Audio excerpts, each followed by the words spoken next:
45 சவரன் தங்க நகைகளை நேர்மையுடன் ஒப்படைத்த தூய்மை பணியாளர் பத்மாவுக்கு சௌபாக்யா நிறுவனம் சார்பில் சென்னை தீநகர் உஸ்மான் ரோட்டில் உள்ள சௌபாக்யா கடையில் பாராட்டு விழா நடைபெற்றது.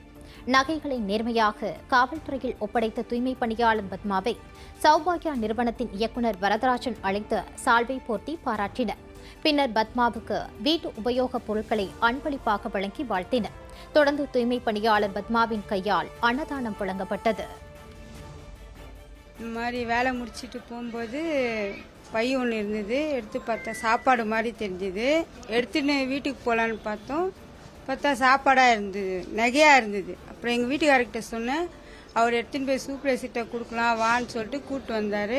சூப்பர்வைசரை பார்த்தோம், கொடுத்துட்டு அப்புறம் மேனேஜரெல்லாம் வர வச்சு நாங்கள் ஸ்டேஷனுக்கு போகிறதுக்கு 3 மணி ஆயிடுச்சு சார். கார்பரேஷன் அவங்க அவர் பேர் தெரியல எனக்கு. அவரும் பார்த்து என்னை கௌரவப்படுத்தி சால்லாம் போட்டு என்னை ரொம்ப மரியாதை பண்ணி அனுப்பிச்சாங்க சார்.